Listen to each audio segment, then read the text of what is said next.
बिस्मिल्लाहिर्रहमानिर्रहीम अस्सलाम वालेकुम व्यूअर्स। तो फ़ोटोशॉप की क्लास नंबर 3 के अंदर खुशामदीद। आज की क्लास के अंदर हम इंशाल्लाह कुछ टूल्स के बारे में पढ़ेंगे, कुछ सिलेक्शंस के बारे में पढ़ेंगे कि हम फ़ोटोशॉप के अंदर टूल्स बार के अंदर से सिलेक्शंस के साथ किस तरह वर्किंग कर सकते हैं। तो चलिए वीडियो को स्टार्ट करते हैं। सबसे पहले मैंने यहाँ पे एक न्यू डॉक्यूमेंट ओपन किया आपके सामने, और टूल बार की अगर हम बात करें तो साइड में आपको यहाँ पे ये टूल बार डिस्प्ले हो रहा है। तो इसके अंदर हम क्या कर सकते हैं कि हम टूल्स की मदद से हम कुछ चीज़ों को यूज़ कर सकते हैं। सबसे पहले मेरे पास एक जो टूल आ रहा है वो है मूव टूल के नाम से।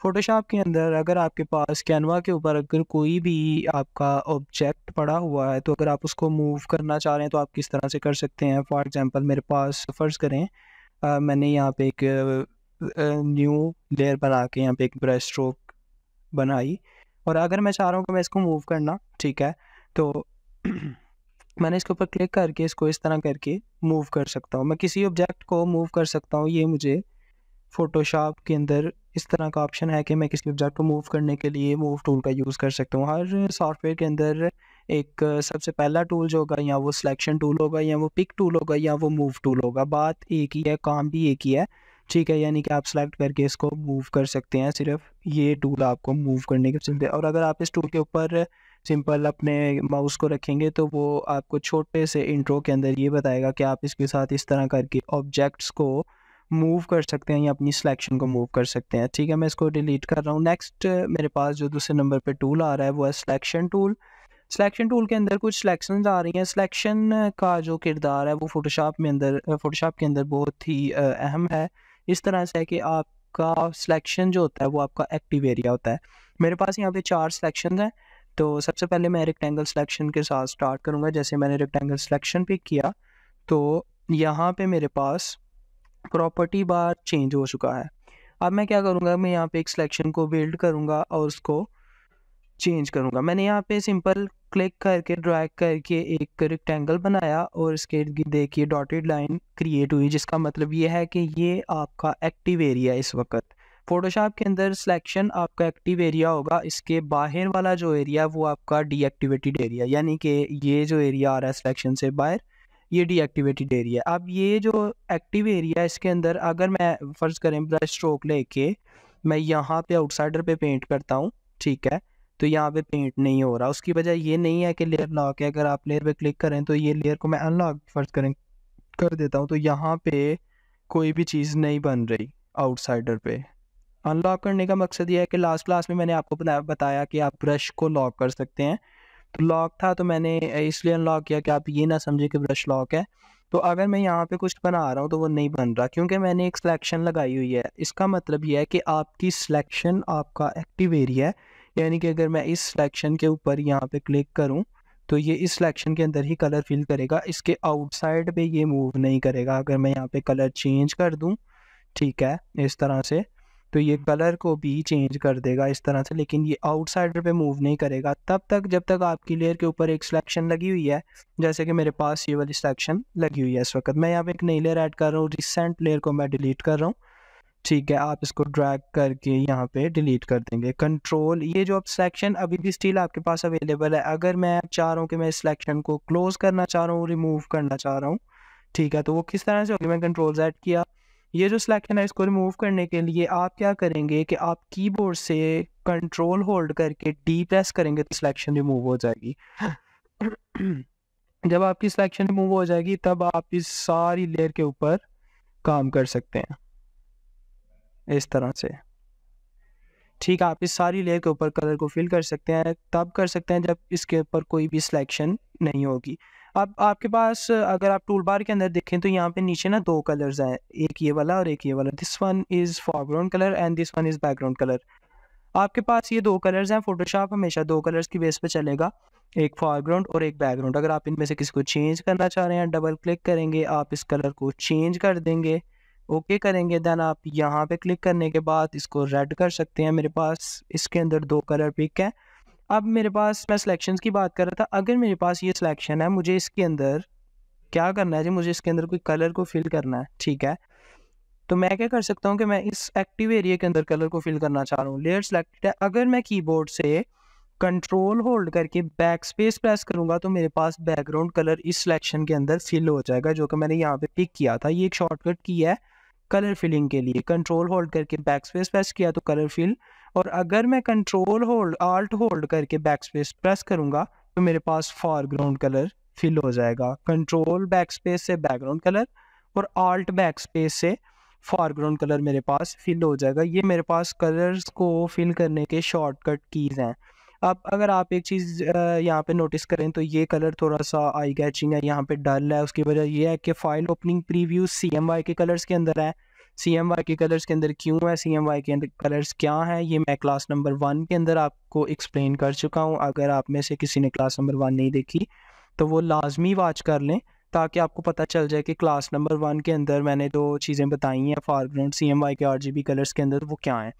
सो सिलेक्शन की बात हो रही थी जी, मैंने आपको बताया कि सिलेक्शन आपका एक्टिव एरिया है। सो आपके सामने इस वक्त आपका एक्टिव एरिया आ गया है। सो इसके अंदर कलर फिल करने के मैंने आपको बता दिए। अब मैंने फ़र्ज़ करें जी कलर फिल कर लिया, मुझे सिलेक्शन को रिमूव करना है। मैं कीबोर्ड से कंट्रोल D प्रेस करूँगा, ये सिलेक्शन रिमूव हो गई। अब ये पूरी सिलेक्शन रिमूव हो गई है। अगर अब मैं चाह रहा हूँ कि ये पूरी स्क्रीन पे कलर हो जाए तो मैं कीबोर्ड से कंट्रोल बैकस्पेस प्रेस किया तो ये पूरी स्क्रीन के अंदर कलर हो जाएगा। उसकी वजह ये है कि अब की बार इसके ऊपर कोई सिलेक्शन मौजूद नहीं थी। पहले सिलेक्शन थी तो वो सिर्फ सिलेक्शन में कलर फिल कर रहा था, अब सिलेक्शन नहीं है तो वो इसके अंदर कलर फिल नहीं कर रहा। इसका मतलब ये है कि सिलेक्शन आपका एक्टिव एरिया फोटोशॉप के अंदर। सो ऑल्ट बैकस्पेस प्रेस करने से बैकग्राउंड कलर फिल हो जाएगा, यहाँ पे सॉरी फॉरग्राउंड कलर फिल हो जाएगा। सो मैं यहाँ पे सिलेक्शंस की बात कर रहा था। मैं इस वाली लेयर के अंदर जो है ना वाइट कलर ही फिल कर रहा हूँ। मैंने वाइट करके इसको कलर को फिल किया और मैं इसको लॉक कर रहा हूँ इस लेयर को। अब मैं यहाँ पे सिलेक्शंस के बारे में आपको एक्सप्लेन कर रहा था। मैं इसी लेयर पे ऊपर यहाँ एक लेयर नहीं ऐड कर लेते हैं, वहाँ पे सिलेक्शन को एक्सप्लेन करते हैं। मैंने यहाँ पे एक सिलेक्शन बनाई। सिलेक्शन आपको पता चल गया जिसके अंदर कलर आपका एक्टिव एरिया, आप इसको मूव कर सकते हैं सिंपल। उसके बाद आपके पास अगर आप प्रॉपर्टी बार में देखें, यहाँ पे ये जो कुछ ऑप्शंस आपको डिस्प्ले हो रहे हैं वो क्या है। सबसे पहले 1 2 3 4 ऑप्शन ये है, ठीक है। फेदर आ रहा है, स्टाइल आ रहा है और सेलेक्ट मास्क आ रहा है। मैं यहाँ से स्टार्ट करना चाहूँगा, ठीक है। मेरे पास ये एक सिंपल है, यानी कि इसका मतलब है कि ये सिंपल सिलेक्शन है। मैंने एक सिलेक्शन बनाई, मैं यहाँ पे एक दूसरी सिलेक्शन बना रहा हूँ। मैंने एक और सिलेक्शन यहाँ पे बनाई। अब एक चीज़ आप नोटिस करें कि जब मैं एक सिलेक्शन बनाता हूँ तो पहले वाली सिलेक्शन रिमूव हो जाती है, ठीक है। मैंने यहाँ पे एक सिलेक्शन बनाई तो वो रिमूव होगी, मैंने यहाँ पे बनाई तो ये रिमूव हो गई, यहाँ पे बनाई तो ये रिमूव होगी। अगर मैं चाह रहा हूँ कि मैं एट अ टाइम एक वक्त में स्क्रीन के ऊपर 2 या 2 से ज़्यादा सिलेक्शन को बनाना चाह रहा हूँ तो मुझे यहाँ से इस मोड को स्विच करना पड़ेगा। अगर मैं इसको, ये सिंपल है, ऐड टू सिलेक्शन के ऊपर क्लिक करता हूँ। अब मैं यहाँ पे सिलेक्शन बनाता हूँ। अब मेरे पास 2 सिलेक्शंस हैं। मैंने एक और सिलेक्शन बनाई, मेरे पास 3 सिलेक्शंस होगी। मैंने एक और बनाई, 4 5 6 7। अब एक चीज़ याद रखें, जब मैं सिलेक्शन बनाते हुए किसी पहले से बनी हुई सिलेक्शन को टच करूँगा तो वो उसके साथ ऐड हो जाएगी। यानी कि मैंने यहाँ से इसके अंदर टच किया इसको तो ये भी ऐड हो गया इसके अंदर। मैंने यहाँ से टच किया तो ये ऐड हो गया, यहाँ से टच किया, यहाँ से किया, बल्कि ओवरऑल मैंने यहाँ पे किया तो ये सारी सिलेक्शन एक ही बन जाएगी, ठीक है। और मैं कंट्रोल D करके इसको रिमूव करूँगा। अगर आप सिंपल सिलेक्शन पे रह के चाह रहे हैं, आप जो कुछ एक्सपर्ट बंदा होता है वो शॉर्टकट कीज़ को यूज़ करता है हमेशा से, कभी भी वो यहाँ से मोड्स को स्विच नहीं करता, क्योंकि आप अभी स्टार्ट है कोर्स का तो आप इंशाल्लाह साथ साथ इसको देख के तो आप भी शॉर्टकट कीज़ को ही यूज़ करेंगे। अगर आप स्पीड से काम कर रहे हैं और शॉर्टकट कीज़ को यूज़ करना चाह रहे हैं तो आपके पास ऐड टू सिलेक्शन के लिए एक बटन है शिफ्ट का। अगर आप शिफ्ट पकड़ के देखें, मैं जैसे शिफ्ट पकड़ रहा हूँ ना तो मेरा जो टूल है वो सिंगल सिलेक्शन से ऐड टू सिलेक्शन के अंदर ऑटोमेटिकली कन्वर्ट हो रहा है। मैंने शिफ्ट होल्ड किया तो ये यहाँ पे देखें स्विच हो रहा है, शिफ्ट होल्ड किया तो ये स्विच हो गया, शिफ्ट छोड़ा तो वापस शिफ्ट होल्ड करके मैं एक सिलेक्शन बनाऊंगा तो ये दोनों ऐड हो जाएंगे। शिफ्ट होल्ड करके मैं ये सिलेक्शंस बना सकता हूँ यहाँ पे, ठीक हो गया जी। शिफ्ट होल्ड करने से मैंने मल्टीपल सिलेक्शन बना ली, कंट्रोल D किया, ये रिमूव हो गया। नेक्स्ट मेरे पास एक ऑप्शन यहाँ पे आ रहा है सबट्रैक्ट टू सिलेक्शन का। मैंने यहाँ पे एक सिलेक्शन बनाई और सबट्रैक्ट टू सिलेक्शन को मैंने अनेबल किया और मैंने इस सिलेक्शन के अंदर इस तरह से एक सिलेक्शन बनाई। अब इस सिलेक्शन का जो आपके सामने ओवरलैपिंग एरिया जहाँ पे दोनों सिलेक्शन टच हो रही हैं वो एरिया माइनस हो जाएगा, यानी कि मैंने एक सिलेक्शन को माइनस कर दिया इस तरह करके, ठीक है। कंट्रोल Z करने से वापस सिलेक्शन आ जाएगी। अब मैं चाह रहा हूँ कि शॉर्टकट की को यूज़ करूँ तो मैं इसको यहीं पे रखूँगा और मैं कीबोर्ड से आल्ट होल्ड करके अगर सिलेक्शन को बिल्ड करता हूँ तो ओवरलैपिंग एरिया माइनस हो जाएगा। शिफ्ट होल्ड करने से ऐड और आल्ट होल्ड करने से माइनस। इस प्रॉपर्टी बार को थोड़ा सा डिटेल से इसलिए एक्सप्लेन कर रहा हूँ कि अगर आप इस पहली सिलेक्शन के ऊपर ही इस प्रॉपर्टी बार को समझ लेते हैं तो आगे वाली सारी सिलेक्शन के अंदर ये प्रॉपर्टी बार सेम ही रहने वाला है।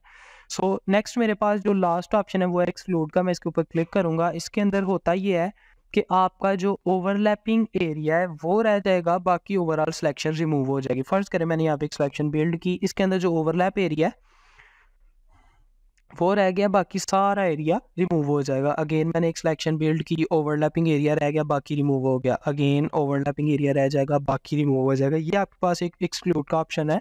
मैं इसको सिंगल सिलेक्शन पे स्विच कर रहा हूँ। नेक्स्ट मेरे पास यहाँ पे आ रहा है फेदर। फेदर क्या है, मैंने एक सिलेक्शन बिल्ड की, 1 2 3 और 4 कॉर्नर्स हैं और चारों शार्प कॉर्नर्स हैं। अगर मैं चाह रहा हूँ कि ये कॉर्नर्स राउंड हो जाए राउंड फॉर्म में, तो मैं यहाँ से फेदर को इंक्रीज कर देता हूँ। फर्ज करें जी मैंने फेदर को कर दिया 20 बल्कि 50 कर दिया, ठीक है।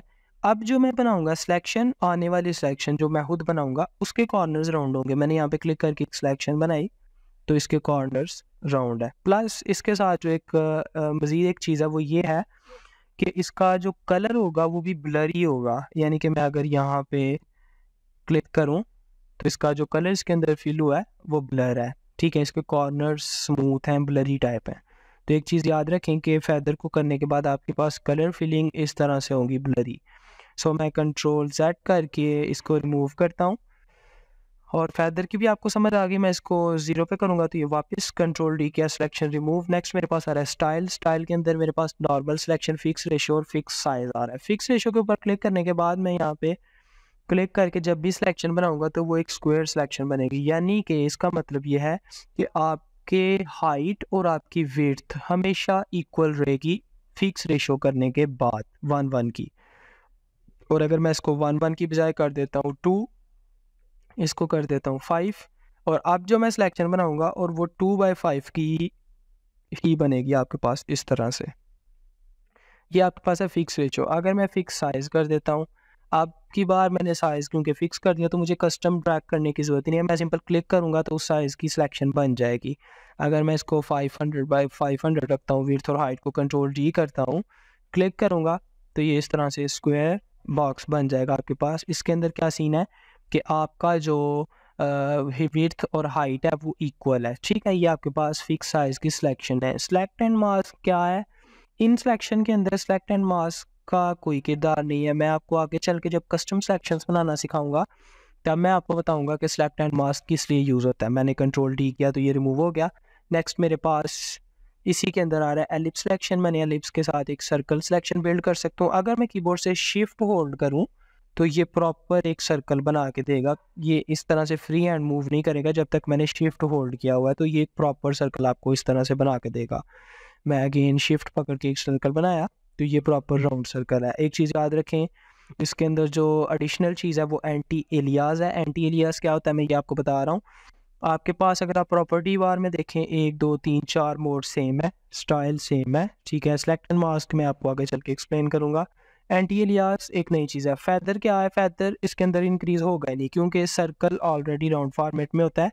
सो मैं क्या कर रहा हूँ, मैं इसके अंदर कलर फिल कर रहा हूँ, ठीक है। मैंने सिलेक्शन के अंदर कंट्रोल बैक स्पेस करके रेड कलर फिल किया। मैं कंट्रोल D करके सिलेक्शन को रिमूव कर रहा हूँ। ये जो सिलेक्शन थी वो मैंने एंटी एलियास के बगैर बनाई। मैं एक लेयर ऐड कर रहा हूँ, ठीक है। मैंने यहाँ पे लेयर ऐड की और उसके बाद मैं एक और सिलेक्शन यहाँ पे बिल्ड कर रहा हूँ। अब की बार जो मैं सिलेक्शन बना रहा हूँ वो मैंने एंटी एलियास को अनेबल करने के बाद बनाई है। अब मैंने एक और सिलेक्शन यहाँ पे बिल्ड की, इसको मैं इसके क्लोज कर रहा हूँ और मैं इसके अंदर भी कलर फिल कर रहा हूँ। अब मैं कंट्रोल D प्रेस करूँगा तो इसका कलर मेरे पास से इसकी जो सिलेक्शन है वो रिमूव हो जाएगी। अब अगर मैं यहाँ पे जूम करूँ आपको एंटी एलियास का डिफरेंस दिखाने के लिए तो वो ये है। अगर आप इस वाली शेप को देखें तो ये एंटी एलियास के बगैर थी, ये एंटी एलियास के साथ थी। फ़र्क ये है कि इसके जो कॉर्नर्स हैं ये वाले, ये शार्प कॉर्नर्स हैं और ये जो हैं ये ब्लरी से कॉर्नर्स हैं राउंड फॉर्मेट के अंदर, ठीक है। इसका मतलब ये है कि ये शार्प है और ये ब्लरी से कॉर्नर है राउंड के अंदर। आप इन दोनों के साथ वर्किंग कर सकते हैं। आल्ट पकड़ के मैं इसको जूम आउट कर रहा हूँ, ठीक है। ये आपके पास एंटी एलियास था। अगेन मैंने इसको डिलीट किया और नेक्स्ट सिलेक्शन की तरफ मूव करते हैं। नेक्स्ट मेरे पास है रो सिलेक्शन और कॉलम सिलेक्शन। मैं सिंपल यहाँ पे क्लिक करूँगा तो ये एक सिलेक्शन बिल्ड कर देगा रो की तरह की, ठीक है। फेदर सेम है, ये सारे ऑप्शन सेलेक्ट एंड मास्क की सारी चीज़ें सेम है। कॉलम सिलेक्शन के अंदर कॉलम सिलेक्शन है जी, आप सिंपल क्लिक करके कॉलम सिलेक्शन बना सकते हैं। अगेन सेम चीज़ है, इसके अंदर आप कलर कर सकते हैं। ऐसा नहीं है कि ये सिंपल एक सिलेक्शन है, मैंने यहाँ पे कलर किया इसके अंदर तो ये चेंज हो जाएगा, ठीक है। कलर देखने में आपको माइनर सा डिफरेंस देगा, नज़र नहीं आएगा ज़्यादातर, क्योंकि ये आपके पास बहुत ही माइनर सा कॉलम है, इसलिए आपको नज़र नहीं आएगा। मैं कंट्रोल डी करके सिलेक्शन को रिमूव किया। नेक्स्ट मेरे पास यहाँ पे आ रहे हैं lasso tool, polygonal lasso tool और मैग्नेटिक लासो टूल। ये टूल क्या करते हैं जी, ये टूल आपके पास कस्टम सिलेक्शंस को बिल्ड करते हैं। अगर मैं लासो टूल से स्टार्ट करूं तो मेरे पास जो लासो टूल है वो कस्टम सिलेक्शंस आपको बिल्ड करके देगा। यानी कि मैंने क्लिक करके इस तरह करके एक सिलेक्शन को बिल्ड किया तो इसने मुझे इस तरह से एक कस्टम सिलेक्शन बिल्ड करके दे दी। एक चीज़ याद रखें, जब भी आपने इसको बनाना है तो इसका स्टार्ट और एंड पॉइंट मैच करना है। अगर आप मैच नहीं करेंगे तो वो ऑटोमेटिकली इसको क्लोज कर देगा इस तरह से। अगर आप प्रॉपर्टी बार में देखें तो ये 4 ऑप्शन सेम है, फेदर सेम है, एंटी एरिया सेम है, सेलेक्ट एंड मास्क आपको आगे चल के एक्सप्लेन करूंगा मैं। ये मेरे पास जी कस्टम सिलेक्शन बनाने के लिए अगर मुझे किसी चीज़ के इर्द गिर्द किस तरह से कस्टम सिलेक्शन बनानी पड़े तो मैं वो भी कर सकता हूँ। ये मेरे पास था लासो टूल। लासो टूल के बाद मेरे पास एक आ रहा है polygonal lasso tool. Polygonal lasso tool क्या करता है, ये पॉलीगोनल आपको इसके नाम से पता चलना चाहिए कि ये सिंपल एक लाइन सिलेक्शन बनाएगा। यानी कि आप क्लिक करके click click click click click करते जाएंगे तो ये इस तरह से लाइन सिलेक्शन आपको बना के देगा। कभी भी ये आपको फ्री हैंड सिलेक्शन नहीं बना के देगा, राउंड सिलेक्शन नहीं बना के देगा, सिंपल आपको लाइन सिलेक्शन बना के देगा।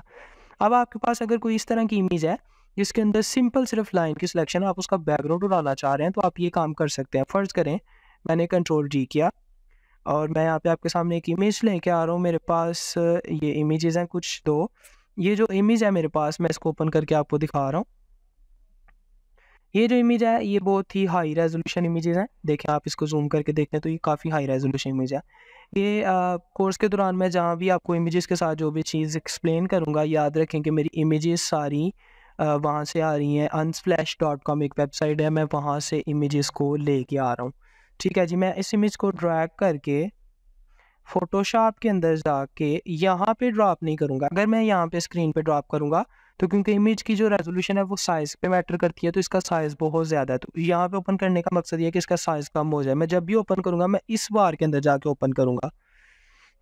मैंने इमेज को ड्रॉप किया और ये लोड होने के बाद इमेज ओपन हो जाएगा मेरे सामने। ठीक, क्योंकि मुझे इनकी सिलेक्शन के बारे में मैं आपको बात कर रहा था। तो मेरे पास यहाँ पे मैं अगर इसको ज़ूम करूँ यहाँ पे तो मेरे पास कौन सी सिलेक्शन है, पॉलीगोनल लासो टूल। मुझे इनकी स्ट्रेट सिलेक्शन बनानी है तो मेरे पास एक ये लेयर है। ठीक है, मैं इसको अनलॉक कर देता हूँ। सबसे पहले मैंने यहाँ पे क्लिक किया, सिलेक्शन बन रही है। सिंपल क्लिक करने से ये मेरे साथ साथ इनकी सिलेक्शन को बना देगा। यहाँ पे क्लिक करके यहाँ पे इसको क्लोज किया। एक चीज़ याद रखनी है, कभी भी ऐसा नहीं करना कि अगर आप मल्टीपल सिलेक्शन बना रहे हैं तो एक ही दफ़ा सिलेक्शन उठाई दोनों बिल्डिंग उसके अंदर आ गई। कभी भी ऐसे नहीं होता। 2 ऑब्जेक्ट सेपरेट हैं तो आप सेपरेट सिलेक्शन बनाएंगे। अगर ये बिल्डिंग साथ में जुड़ी होती तो फिर एक सिलेक्शन थी, इनके दरमियान स्काई का गैप है तो इस वजह से ये डबल सिलेक्शन के अंदर बनेंगी। एक सिलेक्शन ये बन गई, उसके बाद मुझे यहाँ पे एक सिलेक्शन बनानी है। मैंने आपको यहाँ पे बताया था अगर मैं सिंपल क्लिक करूँगा तो ये रिमूव हो जाएगी। सो मैं यहाँ पे इसको स्विच कर रहा हूँ या मैं शिफ्ट पकड़ लूँगा और मैं यहाँ पे एक और मज़ीद सिलेक्शन बनाऊँगा इस तरह करके। इसको यहाँ पे ला के हम यहीं पे क्लोज करेंगे। ये मेरे पास 2 सिलेक्शंस बन गई। अब क्योंकि मैंने आपको बताया था कि सिलेक्शन आपका एक्टिव एरिया है, सो मुझे इसका बैकग्राउंड भी उड़ाना है। कीबोर्ड से मैंने कंट्रोल जे प्रेस किया। कंट्रोल जे लास्ट क्लास में बताया कि आपकी लेयर की कॉपी जनरेट करेगा। कॉपी जनरेट करने से मुराद कि आपके एक्टिव एरिया की कॉपी जनरेट करेगा। एक्टिव एरिया कौन था जी, बिल्डिंग्स हमारा एक्टिव एरिया। मैंने कीबोर्ड से कंट्रोल जे प्रेस किया तो ये मेरे पास एक एक्टिव एरिया के अंदर कन्वर्ट हो गई न्यू लेयर के अंदर। सो मैंने इसको ये वाली लेयर को हाई से हाइट किया तो मेरे पास बिल्डिंग्स का बैकग्राउंड गया और ये मेरे पास 2 बिल्डिंग्स सामने रह गई। ठीक है, बिल्डिंग सामने रह गई, इसका मतलब ये है कि आपके पास ये जो बिल्डिंग्स हैं ये जस्ट मैंने इनका बैकग्राउंड रिमूव कर दिया। अब अगर मैं इनके पीछे कोई कलर लाना चाहूँ या स्काई लेके आना चाहूँ तो मैं रख सकता हूँ। मैंने यहाँ पे एक नई लेयर ऐड की। कलर के अंदर मैंने यहाँ से थोड़ा सा कलर मैंने यहाँ से पिक किया स्काई टाइप और मैंने इस लेयर के अंदर कलर को फिल कर दिया, सॉरी, आर्ट बैक स्पेस के साथ। अब ये कलर को फिल करने के बाद ना, अब मैंने आपको बताया कि आप बिल्डिंग्स के पीछे इसका एक कलर चेंज करना चाह रहे हैं, तो ये तो बिल्डिंग के ऊपर आ गया। इसका मतलब है कि अब आप लेयर पैनल के अंदर से ऑर्डर को करेक्ट करेंगे। ऑर्डर किस तरह से करेक्ट होगा, ये वाली लेयर अगर आप देखें तो ऊपर है, इसका लेयर्स की लेयर, सॉरी बिल्डिंग्स की लेयर नीचे है, तो मैं इस लेयर पे क्लिक करके ड्रैग करके दूसरे नंबर पे लाऊंगा तो ये ऊपर आ जाएंगी। सो सिंपली मैंने आराम से पॉलीगोनल सिलेक्शन के साथ इन बिल्डिंग्स का बैकग्राउंड रिमूव कर दिया और मैंने इसके पीछे एक सिंपल कलर अप्लाई कर दिया। अगर आपको स्काई की इमेज लगाना चाहें तो वो भी आप सिंपल इसी तरह से लगा सकते हैं। नेक्स्ट हमारे पास यहाँ पे मैग्नेटिक क्लास का टूल आ रहा है। ठीक है, मैं वीडियो को ज़्यादा लंबा नहीं करना चाहूँगा, मैं इंशाल्लाह ये टूल एक्सप्लेन करने के बाद वीडियो को क्लोज करते हैं। पॉलीगोनल मैग्नेटिक क्लास का टूल क्या है जी, सिंपल मैं यहाँ पे एक और इमेज लोड कर रहा हूँ ताकि मैं उसके ऊपर आपको बता सकूँ। मैंने यहाँ पे इस ऑरेंज वाली इमेज को लोड करके यहाँ पे ओपन किया। याद रखें ये इमेज भी मैंने unsplash.com से पिक की है, आप वहाँ पे जाके हाई रेजोल्यूशन इमेजेस को पिक कर सकते हैं।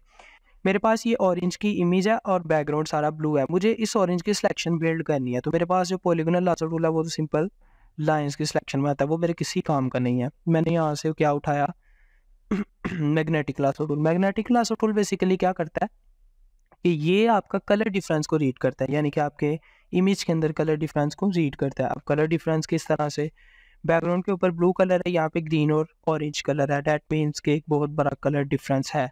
सो मैंने यहाँ पे क्लिक किया इस ऑरेंज के ऊपर। इमेज के अंदर जो कलर डिफरेंस है उसको ये ऑटोमेटिकली रीड करेगा और ऑटोमेटिकली सिलेक्शन को बिल्ड करेगा। आप जस्ट वन टाइम क्लिक करेंगे और माउस को स्क्रॉल करते जाएंगे साथ साथ इस तरह करके, तो ये खुद ही पॉइंट्स लगा रहा है, खुद ही सिलेक्शन बनती जा रही है राउंड में। मैं जस्ट माउस को इसकी डायरेक्शन के अंदर राउंड करते हुए जा रहा हूँ। सो मैंने इसको राउंड किया, यहाँ पे राउंड किया और सिंपल स्टार्ट पॉइंट पे ला के इसको मैंने क्लिक किया तो ये राउंड हो गया और आपके सामने एक सिलेक्शन बिल्ड हो गई। अब अगर मैं इसको दूसरी साइड में लेके जाना चाहूँ, मैं कंट्रोल जे प्रेस करूँगा तो ये दूसरी लेयर के ऊपर आ गया यहाँ पे। अब क्योंकि इसका जो ये पत्ता है ये भी इसके साथ है तो मैंने इसको माइनस कर दिया। मैंने आपको बताया कि ये कलर डिफरेंस को रीड करता है। कलर डिफरेंस को रीड करने से मुराद कि ये सिर्फ ऑरेंज को सिलेक्ट करेगा, ऐसा नहीं है। कलर डिफरेंस को रीड करने के साथ साथ अगर अब मैं चाहता तो मैं इसका पत्ता भी इसके अंदर लेके आ सकता था। अगेन मैं इसी लेयर पे आके क्लिक करने के बाद मैं अगर इसको अगेन सिलेक्शन बिल्ड करूँ, ठीक है। अगर आप सिलेक्शन बिल्ड करते करते यहाँ पे आ गए हैं और आपसे ये भी एरिया भी जा गया, आप परेशानी होना कैसे जाना है, कंट्रोल Z भी नहीं करना, आप सिंपल बैक स्पेस प्रेस करेंगे तो एक पॉइंट पीछे जाता जाएगा। ये मैंने बैक स्पेस प्रेस किया तो ये पॉइंट्स पीछे आ गया। यहाँ पे आके अगर आप सिंपल क्लिक भी करेंगे तो पॉइंट लग जाएगा। क्लिक करके अब मैं नीचे को आ गया, मैंने यहाँ पे भी क्लिक किया और मैं यहाँ से सिलेक्शन बिल्ड करते हुए ऊपर की तरफ मूव कर रहा हूँ। इस तरह से मैं यहाँ से बिल्ड करता हुआ यहाँ पे आया, इसको मैंने इसके अंदर ऐड किया, ये मेरे पास सिलेक्शन यहाँ पे क्लिक करूँगा तो ये सिलेक्शन मेरे पास ऐड होगी। कंट्रोल J करने से मेरे पास लेयर की कॉपी जनरेट होगी दिस। अब ये इस तरह से है कि मैंने आपको बताया कि बैकग्राउंड रिमूव करना है और इसके अंदर जो अब सिलेक्शन ब्लू रह गई है मुझे वो भी रिमूव करनी है, यानी कि जो ब्लू कलर का बैकग्राउंड है मुझे वो भी रिमूव करना है। मुझे वो चाहिए ही नहीं है, सो मुझे सिर्फ ऑरेंज चाहिए। अगेन मैं सेम इसी के साथ क्लिक करूँगा और मैं यहाँ पे सिलेक्शन को बिल्ड करूँगा, क्लिक, और मैं यहाँ से ला के यहाँ से इसको ऊपर ले जाऊँगा। स्टार्ट पॉइंट के साथ जाके ये देखें यहाँ से गलत हो गया, हम बैक स्पेस प्रेस करेंगे तो एक स्टेप बैक आ जाएगा और यहाँ से इसको मैं क्लोज करता हूँ। ये मेरे पास एक सिलेक्शन बिल्ड होगी। अब एक चीज़ याद रखें कि इस सिलेक्शन को मैं कंट्रोल J करके कॉपी नहीं बनाऊंगा, मुझे ये एरिया डिलीट करना है सिंपल, क्योंकि मुझे जो ऑरेंज था वो तो सेपरेट चाहिए था और ये वाला एरिया है मुझे इसको डिलीट करना है, ये सेपरेट नहीं चाहिए। तो मैं इसकी सिलेक्शन बिल्ड करके कीबोर्ड से डिलीट प्रेस करूँगा तो ये रिमूव हो जाएगा। मैंने कंट्रोल D किया तो मेरे पास ऑरेंज का बैकग्राउंड रिमूव हो गया टोटली। तो ये आपके पास इस तरह से रिमूव हो जाएगा। ठीक है, तो आज की क्लास के अंदर मैंने आपको कुछ सिलेक्शन टूल्स एक्सप्लेन किए, मज़ीद सिलेक्शन टूल इंशाल्लाह नेक्स्ट क्लास में एक्सप्लेन करूँगा। तो कोशिश करिएगा कि आप लोग मेरी जो क्लासेस को वॉच कर रहे हैं बच्चे, कोशिश करिएगा कि इस तरह से जो जैसे जैसे मैं आपको करके दिखा रहा हूँ आप साथ साथ इसकी प्रैक्टिस करें, क्योंकि आप जब तक प्रैक्टिस नहीं करेंगे तब तक आपका हाथ इन टूल्स के ऊपर नहीं बैठेगा। तो अगर आप वीडियो वॉच करने के बाद ये समझे कि मुझे इसकी समझ आ गई है तो ये बिल्कुल गलत है। आपने इसकी प्रैक्टिस लाज़मी करनी है। प्रैक्टिस करने के साथ-साथ आप मुझे बताइएगा कि अगर आपका कुछ सवाल हो तो आप नीचे कमेंट सेक्शन में भी ये चीज़ बता सकते हैं। ठीक है, उम्मीद है कि आपको ये चीज़ ये क्लास आज की समझ आई होगी। इंशाल्लाह मज़ीद सिलेक्शन टूल के साथ नेक्स्ट क्लास में मिलते हैं, तब तक के लिए अल्लाह हाफ़िज़।